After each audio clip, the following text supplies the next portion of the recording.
ষষ্ঠ শ্রেণী সকল ছাত্রীকে আমার পরিবেশের ক্লাসে স্বাগত।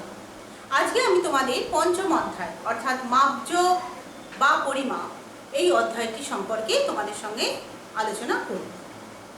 এটা সাধারণত একতরফাই হবে, যেহেতু এটা ভিডিও ক্লাস, অথবা আলোচনা না বলে বলতে পারি এই অধ্যায়টা আমি তোমাদের পড়াবো। তোমরা সকলে বই খুলে বসবে। পৃষ্ঠা সংখ্যা নাম্বার হচ্ছে 63, 63 পাতা থেকে শুরু। আচ্ছা, তোমাদের এই অধ্যায়টাতে মোট কয়েকটা ভাগ রয়েছে। পরিমাপের প্রয়োজনীয়তা, দৈর্ঘ্যের পরিমাপ, ক্ষেত্রফলের পরিমাপ, আয়তনের পরিমাপ, সময়ের পরিমাপ, পরিমাপে অনুমানের গুরুত্ব, উদ্ভিদ ও প্রাণীর বৃদ্ধির পরিমাপ, এই হচ্ছে এর নামগুলো। তো আমি সমস্তটাই একই সঙ্গে আলোচনা করব। তোমরা দরকার মতন হলে থামিয়ে কিছুটা পড়ে নিয়ে দেখে নিয়ে আবার পরে করবে। তো প্রথমে আমরা পরিমাপের প্রয়োজনীয়তা কি এটা আমরা জানবো। 63 নাম্বার পেজে অধ্যায়টা চ্যাপ্টার শুরু হয়েছে। আমি দেখো বোর্ডে তিনটে জিনিসের ছবি এঁকেছি। একটা গাছের ছবি এঁকেছি, তোমরা দেখতেই পাচ্ছ। একটা ফ্রকের ছবি এঁকেছি এবং একটা বস্তা চালের ছবি এঁকেছি। এই তিনটে জিনিসে আমি যদি বলি গাছটার উচ্চতা কত, বা হয়তো জিজ্ঞাসা করলাম এই ফ্রকটা তৈরি করতে কতটা কাপড় লেগেছে, বা জিজ্ঞাসা করলাম এই বস্তায় কত পরিমাণ চাল আছে, তাহলে আমরা বুঝতে পারছি তিনটে জিনিস জানতে হলে, আমার তিনটে প্রশ্নের উত্তর যদি জানতে হয় তাহলে আমাদের পরিমাপ করতে হবে। তাহলে পরিমাপের প্রয়োজনীয়তা আমরা বুঝতে পারছি। পরিমাপের প্রয়োজনীয়তা হচ্ছে যে আমার উচ্চতা জানতে চাই, যদি তোমার জামার কাপড়ের মাপ যদি জানতে চাই, তোমার কত ওজন যদি জানতে চাই, বা কারোর জ্বর হয়েছে, এখন তো তোমরা কোভিডের জন্য শুনছো কোথায় থার্মাল স্ক্রিনিং হচ্ছে, টেম্পারেচার কত, তো সেই তাপমাত্রা যখন জানতে চাচ্ছি, বা আজকের দিনের তাপমাত্রা কত সেটাও যখন জানতে চাচ্ছি, বা দোকান থেকে চাল বা ডাল যখন কিনতে যাচ্ছি কত ওজনের চাল ডাল কিনতে যাচ্ছি, বাজারে শাকসবজি কিনতে গেলে কতটা পরিমাণ কিনছি, বা সকালবেলায় আমি যখন কখন উঠি, সূর্য যখন ওঠে কখন উঠি, আজকে সূর্যের ওঠার সময়টা কখন, বা এখন তো আমাদের স্কুল বন্ধ আছে, স্কুল যখন স্কুল খোলে তখন কটার সময় আমাদের প্রেয়ার আরম্ভ হয়, কটার সময় আমাদের স্কুলে পৌঁছাতে হয়, কোন সময়টা টিফিন হয় ইত্যাদি, তখন আমরা সময়ের মাপ জানতে চাই। বা তুমি ধরো যে খাতা কিনতে যাবে, তোমাকে স্কুল থেকে বলে দেওয়া হলো যে এই মাপের খাতা কিনবে বা এই মাপের খাতার মধ্যে উত্তরগুলো লিখতে হবে, তখন তোমাকে খাতার মাপটা দোকানে গিয়ে বলতে হবে। তাহলে সেইগুলো জানার জন্য আমাদের পরিমাপের প্রয়োজন আছে। তাহলে পরিমাপ আমাদের জীবনে খুব দরকার, এবং এই পরিমাপ করার জন্য আমরা জানি কোনো কাজকে সহজভাবে করতে গেলে যার সাহায্য নেওয়া হয় তাই হলো যন্ত্র। তাহলে পরিমাপ করার জন্য আমরা নানারকম যন্ত্র ব্যবহার করি। যেমন ধরো ফিতে দিয়ে কাপড়ের উচ্চতা মাপা হয়, স্কেল দিয়ে তুমি খাতায় যখন আয়তক্ষেত্র বর্গক্ষেত্র আঁকো সেগুলোর মাপ মাপা হয়, দাঁড়িপাল্লা বা সাধারণ তুলা যন্ত্রের সাহায্যে আমরা কোনো জিনিসের ভর মাপি। আবার ধরো মাপুনি চোঙ, তুমি দোকানে গেছো কেরোসিন তেল কিনতে আনতে গেছো, তেল আনতে গেছো, তখনই তোমাকে চোঙের সাহায্যে ওরা মেপে দেয় কতটা পরিমাণ তেল দিচ্ছে। তো এইসব নানান রকম যন্ত্রপাতি, বা জ্বর মাপতে গেলে থার্মোমিটার ব্যবহার করা, এসব নানান রকম যন্ত্রের সাহায্যে আমরা কোনো বস্তু পরিমাপ করি। এবার আমরা একটা কথা জেনে রাখি, যা পরিমাপ করা যায় তাকেই কি বলা হয়, ভৌত রাশি বা প্রাথমিক রাশি। যা পরিমাপ করা যায় তাকেই বলা হয় ভৌত রাশি বা প্রাকৃতিক রাশি, ভৌত রাশি বা প্রাকৃতিক রাশি। তাহলে আমরা খাতায় এটা একটু বড় করে লিখে নিই। যা পরিমাপ করা যায়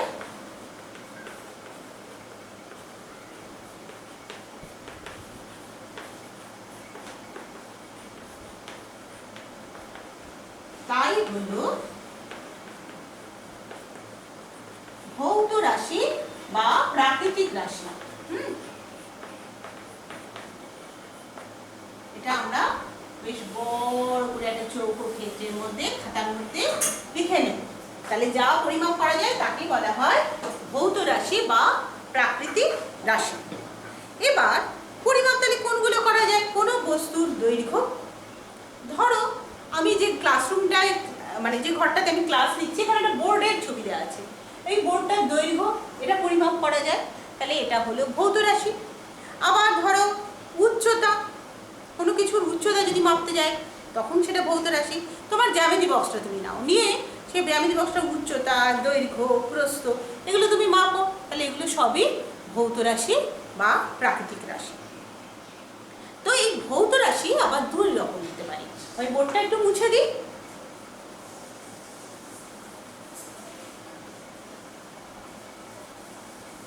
ভৌত রাশি দুই রকম, তোমরা খাতায় লিখে ফেলো।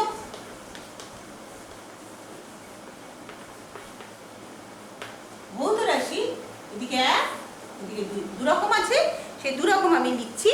এক হচ্ছে মৌলিক রাশি,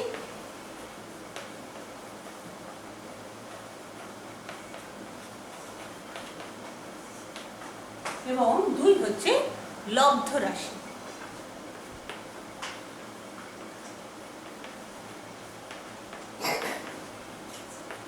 মৌলিক রাশি এবং লব্ধ রাশি।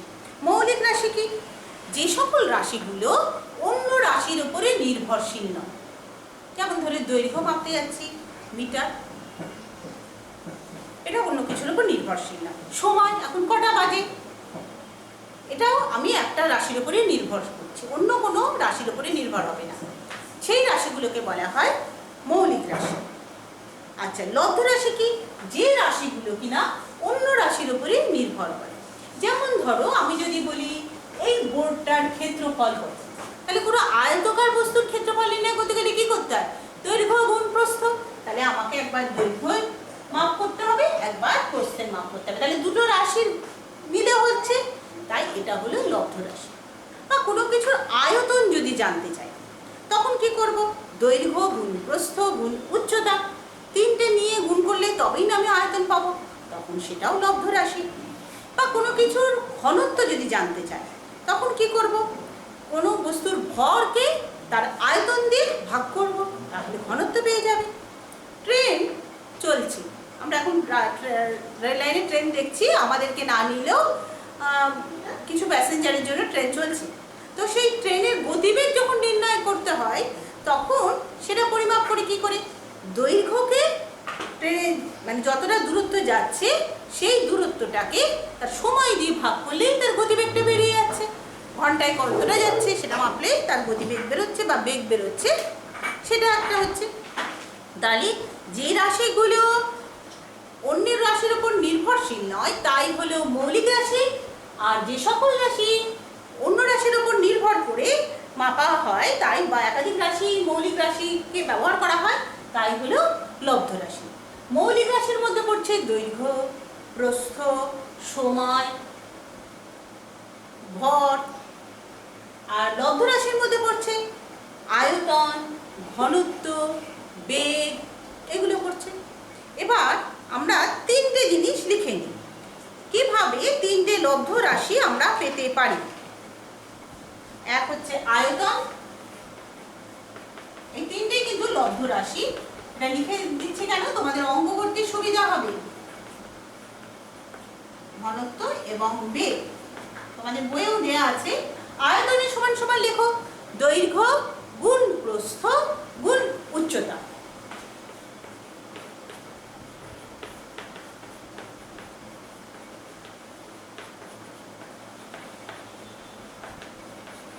উচ্চতা।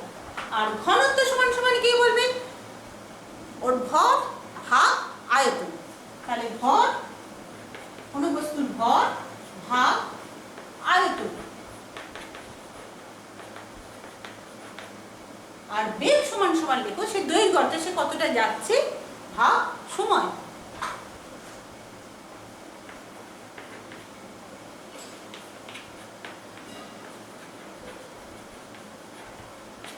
তাহলে আমরা এই তিনটে জানতে পারলাম তিনটে লব্ধ রাশি কি করে বের করা হয়, এবং একাধিক মৌলিক রাশির উপর নির্ভরশীল তাই এরা লব্ধ রাশি। এই তিনটে জানলাম। এরপরে আসছি আমরা এককের কথায়।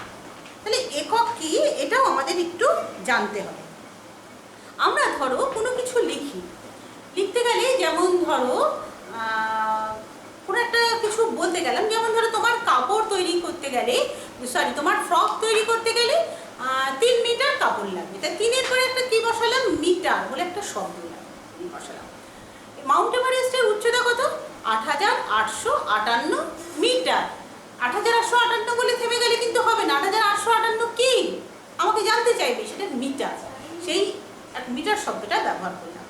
বা ধরো স্কুলে এখন যে সমস্ত যে বিতরণ করা হয় যে সরকারের তরফ থেকে মিড ডে মিলের বদলে যে চাল আলু ইত্যাদি দেওয়া হলে বলা হলো 2 কেজি আলু দেওয়া হবে বা 1 কেজি ছোলা দেওয়া হবে। এই 2 বা 1-এর পরে যে কেজি শব্দটা ব্যবহার করা হয়েছে, যে একক, এইগুলোকে বলা হয় একক। একক মানে কি? একক ছাড়া কোনো এককবিহীন রাশি হলেও অর্থহীন, অর্থাৎ একককে আমাদের সবসময় বলতে হবে। এখন কটা বাজে যদি বলি, তাহলে সময়ে ঘন্টা মিনিট সেকেন্ড এটা আমাদের বলতে হবে, না বললে সেই রাশি অর্থহীন দাঁড়িয়ে যাবে।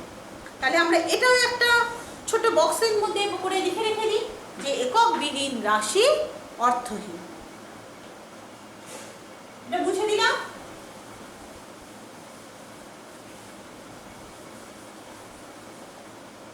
বক্সের মধ্যে কি লিখবো?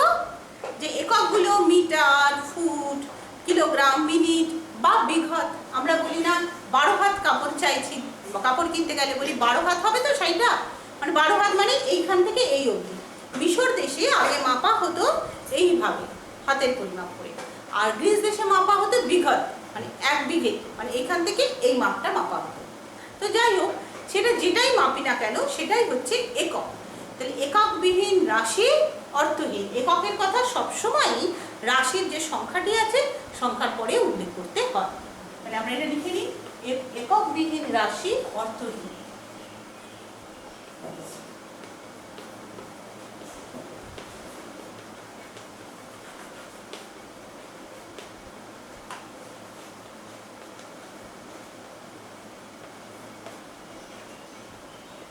এখন একটা কথা বলছি, এককটা কি? এককটা কি? একক হচ্ছে একটা সুবিধাজনক পরিমাপ, যার সাহায্যে কোনো কিছুর পরিমাপ করা হয়। হ্যাঁ, কোনো রাশিকে মাপতে গেলে তার একটা সুবিধাজনক অংশকে স্ট্যান্ডার্ড করে ধরা হয়, স্ট্যান্ডার্ড বা পরিমাপ অংশ দিয়ে পরিমাপ করা হয়। ওই সুবিধাজনক অংশটাকেই বলা হয় একক। বুঝলাম? সুবিধাজনক অংশ বলতে একটা অংশ, যে অংশটার কত গুণ কতটা। যদি বলি 12 হাত শাড়ি, তাহলে এই কুনুই থেকে আঙুলের ডগা অবধি 1 হাত ধরা হয়। সেই 1 হাতের কতটা 12 হাত, মানে এর 12 গুণ। 12 গুণ হলে বুঝবো যে শাড়িটা একটা মোটামুটি প্রমাণ সাইজ, 12 হাত শাড়ি। তো এই হিসাবে পৃথিবীতে তো অনেক রকম মাপা টাপা করা হচ্ছে। ধরো বিঘত মাপ বা হাতের মাপ, এটা কি নির্দিষ্ট? আমার হাতের মাপ তোমার হাতের মাপ নিশ্চয়ই সমান নয়। একটা খুব লম্বা চওড়া পাঞ্জাবি লোক, তার হাতের মাপের সঙ্গে আমার হাত নিশ্চয়ই সমান হবে না, একই বিঘতের মাপও সমান হবে না। তাহলে সমস্ত পৃথিবী জুড়ে 1 হাত বলতে কতটা বোঝায় বা 1 বিঘে বলতে কতটা বোঝায়, এটা ব্যক্তি বিশেষের ক্ষেত্রে হেরফের করবে, স্বাভাবিক। তো সেই আয়ের থেকে একটা ধারণা হলো, তাহলে একটা স্ট্যান্ডার্ড মাপ করতে হবে যেটা সমস্ত পৃথিবীর সকলেই মাপবে। তো এইভাবে নানান রকম পদ্ধতি বেরোলো, সিজিএস পদ্ধতি, এসআই পদ্ধতি, এরকম। তো আমাদের পাঠ্য বইয়ে এসআই পদ্ধতির কথা বলা আছে। তো এসআই পদ্ধতি মানে হচ্ছে সিস্টেম ইন্টারন্যাশনাল। সিস্টেম ইন্টারন্যাশনাল এই পদ্ধতি শুরু হয়েছিল 1960 সালে তৈরি করা হয়। 1960 সালে এসআই পদ্ধতির কথা বলা হয়। 1960 কোন পদ্ধতি? এসআই বা সিস্টেম ইন্টারন্যাশনাল, তোমরা বইয়ের মধ্যে দেখে নেবে। এই পদ্ধতির কথা বলা হলো, এবং কোনো রাশির সুবিধাজনক অংশকে আন্তর্জাতিকভাবে প্রমাণ বা স্ট্যান্ডার্ড বলে মাপা হলো, করে এই পদ্ধতি করা হলো। তা আমরা এই এসআই পদ্ধতির কয়েকটা মাপ আমি বোর্ডে লিখে দিচ্ছি, তোমাদের বইয়েও আছে, তোমরা খাতায়ও কিন্তু এটা লিখে নেবে। আমি একটু মুছে সেগুলো বলে দিচ্ছি।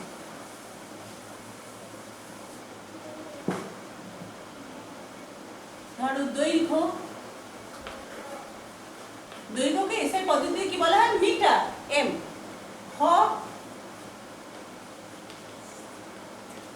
ভরকে এসআই পদ্ধতিতে বলা হয় কিলোগ্রাম, কেজি। তারপরে হচ্ছে সময়কে এসআই পদ্ধতিতে বলা হয় সেকেন্ড। তারপরে আসছি আয়তন, এটা লিখে নেবে বইয়ে বা খাতায়। আয়তনকে বলা হয় ঘনমিটার। ঘনমিটার মানে মিটারের মাথায় একটা কিউব দিয়ে দাও, মানে 3, m টু দি পাওয়ার 3। তারপরে আসছে তড়িৎ প্রবাহ। তড়িৎ প্রবাহ তোমরা এখন অতটা জানো না, তবুও আমি বলে দিচ্ছি।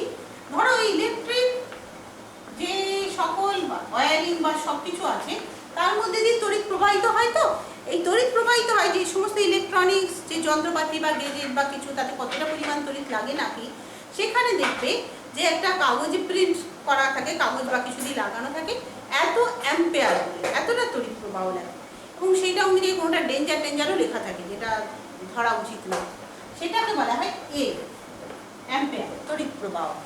আচ্ছা, এরপর আছে আলোর তীব্রতা। আলোর তীব্রতা এক একটা ক্ষেত্রে এক এক রকম। ধরো বাড়িতে নাইট ল্যাম্প জ্বালিয়েছো, তার আলোর পরিমাণ, রড লাইট তার আলোর পরিমাণ, বাল্বের আলো, এই প্রতিটা আলোর কিন্তু পরিমাপ আলাদা। আমরা নিজেরাই খালি একটা ধারণা বা নিজেরাই চোখে দেখে বুঝতে পারি। এই আলোর তীব্রতাকে মাপা হয় ক্যান্ডেলা দিয়ে, সিবি। আর তারপরে আসছে অণুপরমাণুর পরিমাপ। অণুপরমাণুর কথা তোমরা এর আগে পড়েছো। অণুপরমাণুর একটা ভর, এগুলো মাপা হয়, বুঝেছো? খুব সূক্ষ্ম ব্যাপার, কিন্তু মাপতে হয় নানান রকম কাজ করতে গেলে, বিভিন্ন ধরনের গবেষণা কাজে ইত্যাদি। তো অণুপরমাণুর পরিমাপ মাপা হয় কি দিয়ে? মোল দিয়ে। পরিমাপ কি করে করা হয়? MOL, মোল। মোলের সাহায্যে অণুপরমাণু পরিমাপ করা হয়। এরপরে আসছে উষ্ণতা। বিভিন্ন কলকারখানায় কাজ করা হচ্ছে, কলকারখানায় কাজ করতে গেলে বিভিন্ন ধাতুকে গলানো হয়, নানা রকম পদার্থকে অমুক টেম্পারেচারের সঙ্গে তার সঙ্গে কিছু মিশিয়ে বিভিন্ন কেমিক্যাল বিভিন্ন ধরনের মাপা হয়। তবে সেখানে উষ্ণতারও পরিমাপ করা হয়। তাহলে উষ্ণতার পরিমাপ করা হয় কিসের সাহায্যে? এসআই পদ্ধতিতে। তার যে একক সেটাকে বলা হয় কেলভিন, কে। বুঝলাম? তাহলে আমরা এগুলো কিন্তু একটু মুখস্থ করে নেবো, ছোট প্রশ্ন অনেক সময় আসতে পারে। এসআই পদ্ধতিতে বিভিন্ন যে রাশিগুলো রয়েছে, সেই রাশিগুলোর এককগুলোর নাম, হ্যাঁ, এটা একটু পড়ে নেব। তো এবার আন্তর্জাতিক প্রমাণ মিটার সম্পর্কে তোমাদের বইয়ে দেখো 66 পাতায় একটা কিছু কথাবার্তা রয়েছে। আন্তর্জাতিক প্রমাণ মিটার কাকে ধরা হয়, এই সম্পর্কে যে কথাটা বলা আছে আমি একটু পড়ে নিচ্ছি, তোমরা একটু শুনে নাও আর বই দেখে মিলিয়েও নাও। 1889 অর্থাৎ 1889 সালে ফ্রান্সের প্যারি শহরে, প্যারি মানে যে বুঝতে পারছো প্যারিস অর্থাৎ ফ্রান্সের রাজধানী, প্যারি শহরে International Bureau of Weights and Measures নামক সংস্থায় 0 ডিগ্রি সেন্টিগ্রেড তাপমাত্রায়, এখানে সেন্টিগ্রেড সি বলা হয়েছে, 0 ডিগ্রি সেন্টিগ্রেড তাপমাত্রায় রাখা প্ল্যাটিনাম, প্ল্যাটিনাম একটা খুব মূল্যবান ধাতু, প্ল্যাটিনাম 90% ও ইরিডিয়াম 10%, মানে যে একটা দণ্ড রাখা আছে সেই দণ্ডটা 90% হচ্ছে প্ল্যাটিনাম ধাতু, আর একটা ধাতুর নাম হচ্ছে ইরিডিয়াম 10%। একটি সংকর ধাতুর তৈরি একটি দণ্ডের দু প্রান্তের দুটি নির্দিষ্ট দাগের মাঝের দূরত্বকে সারা বিশ্বে প্রমাণ বা স্ট্যান্ডার্ড 1 মিটার বা 1 মিটার ধরা হয়। বুঝলেন কেন এরকমভাবে সংরক্ষণ করা হয়েছে? এই ধাতু দুটোকেই কেন ব্যবহার করা হয়? নিশ্চয়ই কোনো কারণ আছে। টেম্পারেচারটা কেন 0 ডিগ্রি সেন্টিগ্রেডে রাখা হয়? তার কারণ এই ধাতুগুলো হয়তো রিয়াকশান করার ব্যাপারটা অতটা বেশি নয়। 2 হচ্ছে টেম্পারেচার বাড়া কমাতে কোনো বস্তুর দৈর্ঘ্যেরও বাড়া কমা ঘটতে পারে। তো সেই কারণে এরকম বিশেষ বিশেষ বেশ কয়েকটা কন্ডিশন বলা হয়েছে, এবং এই যে International Bureau of Weights and Measures এরা এটাকে সংরক্ষণ করেছে এবং সারা বিশ্বে 1 মিটার হিসাবে এটাকে মাপ রাখা হয়েছে। তো এইবার এই 1 মিটারে কতটা, ধরো তোমার ফ্রকটা করতে 3.5 মিটার কাপড় লাগবে, তাহলে 1 মিটারে 3.5 গুণ কাপড়, সেই হিসাবে এগুলোকে মাপা হয়ে থাকে। আচ্ছা, এইবারে তোমাদের একটা খুব সহজ জিনিস আমি বলে দিচ্ছি, যেটা তোমরা অঙ্কে করেও এসছো হয়তো, তবু আরেকবার আমি করিয়ে দিচ্ছি। এটা আছে তোমাদের 66 পাতায়। এই যে এসআই পদ্ধতিতে কি বলা হয়েছে, দৈর্ঘ্যের একক মিটার, ভরের একক বলা হয়েছে কিলোগ্রাম, এবং দৈর্ঘ্য ভর আর একটা কি জিনিস আছে, আয়তন, আয়তনের একক হচ্ছে লিটার। তো এবার এই দৈর্ঘ্য ভর আয়তনের মধ্যে বিভিন্ন অংশ আছে, আমরা যেটা সাধারণগুলো যেগুলো কিনা ওজন করতে লাগে, এর চেয়েও সূক্ষ্মাতি সূক্ষ্ম ব্যাপার স্যাপার আছে, বা এর চেয়েও অনেক বেশি ব্যাপার আছে, বেশি ওজনের ব্যাপার থাকতে পারে, কিন্তু সাধারণত যে পরিমাণটা মোটামুটি লাগে, বিশেষ করে আমাদের অঙ্ক করতে গেলে লাগে, সেই মাপগুলোর মধ্যে একটা হিসেব আছে। আমি সেইটা একটু তোমাদের লিখে দিচ্ছি, তোমরা এটা মুখস্থ করবে, এবং ছোটবেলায় হয়তো পড়েছো, মুখস্থ করা খুব একটা কঠিন নয়।